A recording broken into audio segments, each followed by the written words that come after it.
Hello everyone, welcome to another episode of Unscripted and Unchained RPG Review. I am Castle Keeper Bloodworth, and as you can see by the graphics, today I'm doing a bit of a session recap, kind of getting caught up on doing these for the channel, and I'll be focusing on my Castles and Crusades campaign known as Reforged from the Darkness, and the highlight of the last two sessions, that would be sessions 13 and 14, was the fact that there were three character deaths.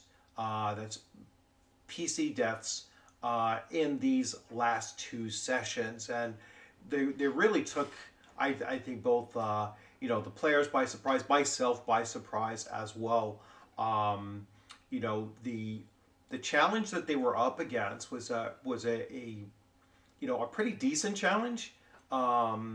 It was really again, quite surprising the way this turned out. But I'm going to give you a little bit of insight as to what was, where they were, what they were attempting to do, and how everything kind of,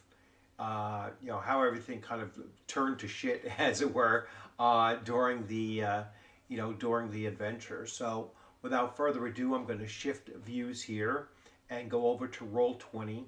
And what you're going to see here is, well, this is like the big screen, the final screen here. But what I want to do is I want to show you where they were first. So they were inside the Drakenfold forest, and they had traveled down from Lunenburg to the village of Platinum Breaks. All right, and so the small village here.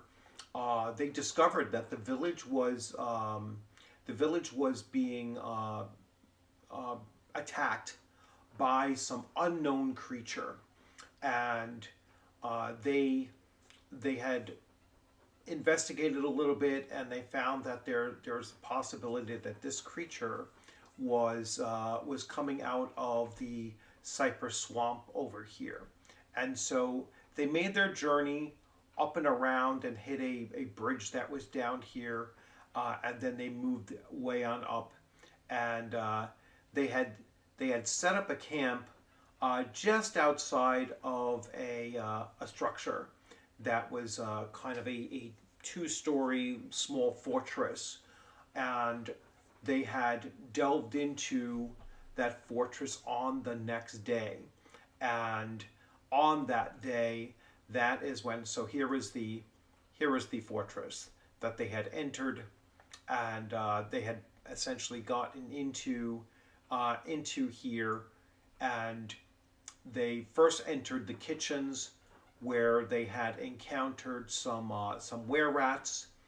Then they pushed all the way through in through the lesser hall, and then once they gained access to this cellar, the lesser cellar, they were attacked by some river trolls, and then they had exited back out into the main courtyard. They had discovered like an elevator system, like a what do you call it, like a dumbwaiter kind of system that went up, but they decided to go into the courtyard, and they investigated this guest chamber here. And then they came back out into the courtyard. And during this process, they were attacked by a group of gnolls coming out of this room, which they never actually ended up going into. So they were attacked by a group of gnolls, and they were like, all right, no big deal. They're a level 3 and 4 party, of 5 player characters. So, gnolls shouldn't be that much of a difficulty for them. And during their combat, are making such a ruckus that during the combat, the two big bads in this place had come on down that elevator / dumbwaiter kind of contraption, and they just came out onto the floor, and there we go into combat. Now you can see this blue circle here is the web spell that the spellcaster had dropped, the wizard had dropped, Yanni had dropped this web here. The fighter operating within that web had a ring of free movement, and so he was not going to be an issue there. And this was really meant to corral the rest of their adversaries up and around this area. However, the creatures that they were fighting, the witch was obviously too smart to go into it, and the other creature that they were fighting, and I'll bring you to the combat page now. The other creature that they were fighting was one that they modeled after the Wednesday TV show or streaming show. It was a hide, and so between the witch and the hide, they were in a real tough battle here. The hide actually accounted for 2 character deaths during this combat, and the rest were either near death, or just, definitely felt like they were going to be outclassed, and so they managed to actually flee. So the first to be killed was the cleric, if I recall correctly, was the first to fall. He was brought instantly down to -4 hit points. He failed his constitution check to at least remain revived long enough to stay out. Or maybe it was Cormac the Ranger was the first to die. And then Cadell the cleric wasn't able to get to Cormac in time. Either way, they both died in the same way. They were both brought into negative hit points with a single attack round. The hide is a creature that, if it lands with its two claws, then it will get a bite, and so that's how it killed. That's how it killed Cormac. Was it hit it with a claw? It hit him with a claw, and bite, and Cadell was killed with just the 2 claws. It didn't even, and there was a critical thrown in there as well. So it was a mauling. I mean, it was, and I'm watching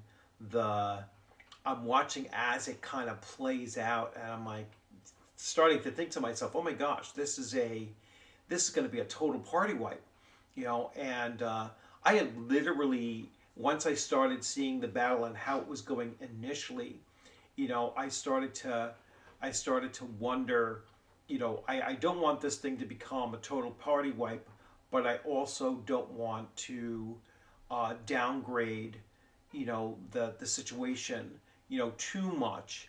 So I kept the hide's hit points exactly where they were, and they had done some damage, or I put it back up to the maximum so that, you could all see what they're dealing with here. But it was originally a 10 hit die, and I reduced it to 8, thinking that the +8 to hit would be, it's not so overpowering as a +10 is, and it still didn't make any difference. They were just a matter of luck and just getting outclassed. I mean, they were taking a pounding. All right, so when I look over my notes from this particular session, I mean, they were, let's see, the first one was Cadell, and he took a total of 13 hit points of damage in a hit, and then and Cormac was killed with an attack of 17 damage in a single combat round. So it was brutal, and the rest fled, and luckily they got out into the wilderness there, and lucky for them, for whatever reason, the hide did not chase them beyond the redoubt, the building that they were in, and so they had made their they had gotten out. They were a couple of hours away when they started to slow down a little bit and start looking for just a means of finding a safer location where they could find some place to hole up for the night because they were, they had lost some of their spells. Obviously, they had no cleric left. They were battered, so they wanted to stop for a brief moment to do what minor healing they could possibly do. And then that is when they were attacked by a group of 5 harpies. So the harpies were again not something that I really thought would be a significant challenge because they only do D3 damage with their claws, and and it was basically a fight that was like 5-on-4, but with the animal companion that the ranger has, it was really 5-on-5, and so that's how it was balancing. And I had the new character rolled up by Cadell, a new cleric who was just waiting in the wings. I built the story around that he was captive in the harpy's nest in a nearby tree complex that they had. And, at the start of the round, I determined that, it would take him about 3 rounds to start breaking out of his tethers that he was, tied up with. And so he had finally broken free and joined the fight, and just out of just like whether it was oversight or it was just a continuous death by 1,000 cuts kind of situation, that is when Benjamin the fighter got brought down to -1 hit points. He had to make a constitution check in which he failed, and so his character died. The rest of the party managed to kill off the last of the, I believe it was at the time, 2 harpies, the one that killed him and another one. And finally, they fled a little bit further down, and then they, started to try to determine where were they going next. Now, Kodar, the new cleric, played by the previous character, player, Kodar knows of a companion, like he was traveling with a companion that is going to be the new character of of the player that was playing Cormac, and so I'm sorry, Benjamin. So they will be returning, back to the next session, and we'll see where their adventure takes them. So it was really again a surprise that it turned on a dime so fast. Come back to the screen. It was really surprising. It was also, I think, a very good message for all of us to take in. That Castles and Crusades is not like many modern tabletop role-playing games. The combat can turn on a dime. A series of unfortunate rolls on either side, whether it's me rolling criticals or it's them rolling fumbles or missing important saving throws or whatnot, and even in the cases where a combat could appear to be fairly balanced, or even where the player character should have an advantage, Castles and Crusades as a combat system, its combat system does allow for some possibilities of these unexpected outcomes. And I really enjoy that about this system, because never would I wouldn't be thinking level 3-4 characters are going to run into that kind of situation. And so it was a great reminder that yes, it can happen. And it turned out, I think, to be an important lesson for all of us to remember, because we've known this before. Many of us have played AD&D First Edition. I ran some of these these players through 2.25 years of an AD&D campaign. That we've all played Castles and Crusades at the lower levels and in other campaigns, and their characters have died there before. This was the first time in the level 3, level 4 character range that we've had so many die in just 2 sessions. And so that's, that I think is a great reminder for us to remember that adventuring is not the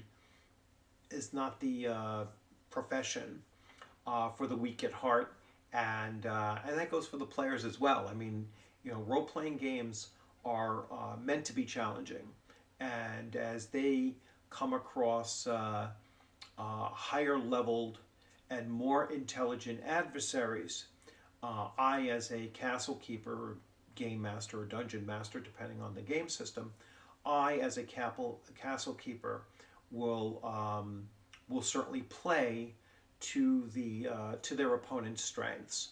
And if they're super genius, they're going to be challenging.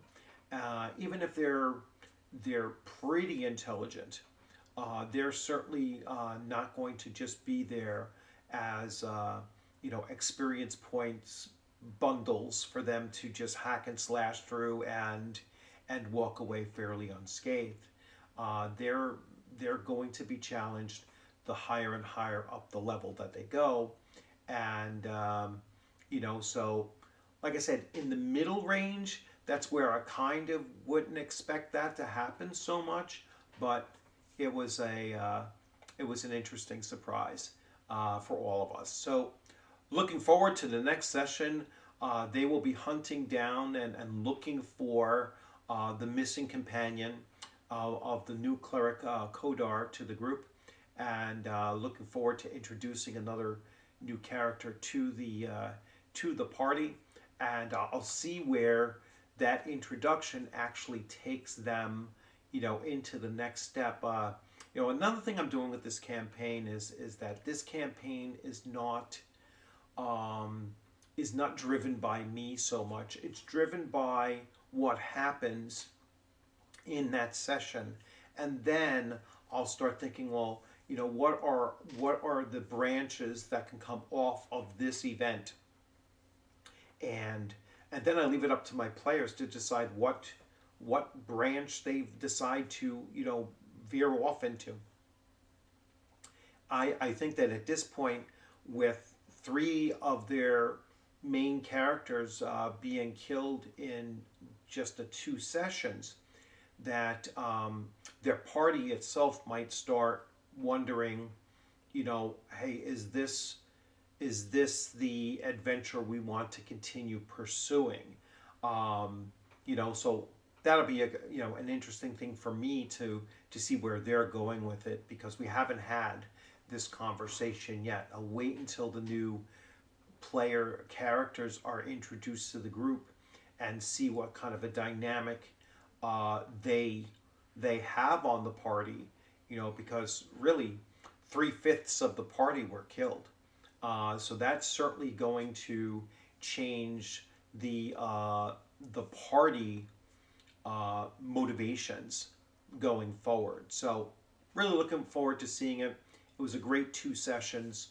I also had 2 sessions of Castles and Crusades in last weekend's Shire Con, so those went really well as well. And although no character deaths, there were some really close calls. So really excited about continuing to run Castles and Crusades, in my home campaign and at future events at conventions.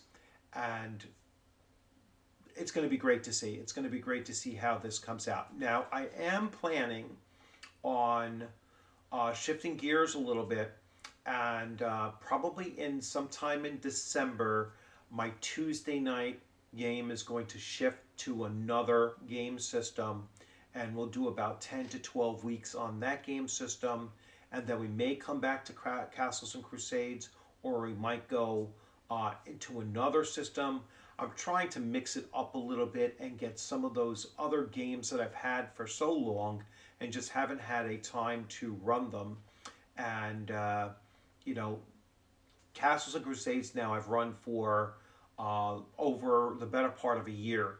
And, and I'm looking, actually over a year, I should say, and looking to introduce some more stuff into both my repertoire, as well as introduce my players to some new game systems that are out there as well. And they're open to that, so that's a really big benefit of having a group of players that are willing to play other game systems and not just stuck in one.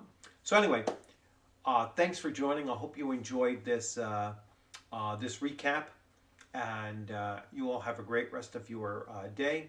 And as always, I look forward to seeing you on a gaming screen or at a convention sometime soon. Remember to subscribe and hit the like button, and to share out this video, comment in the comment sections. Really looking forward to seeing your comments.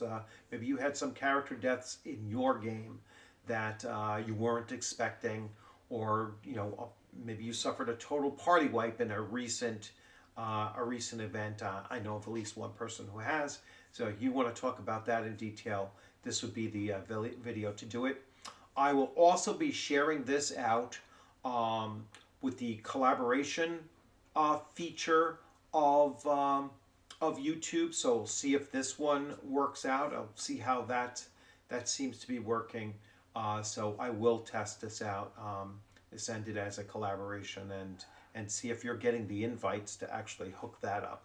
So anyway, thanks all for stopping in, and I'm going to end it with the end screen, and you can hit the two QRC codes on the end screen to either join this channel, and the other is to follow me over on my X account.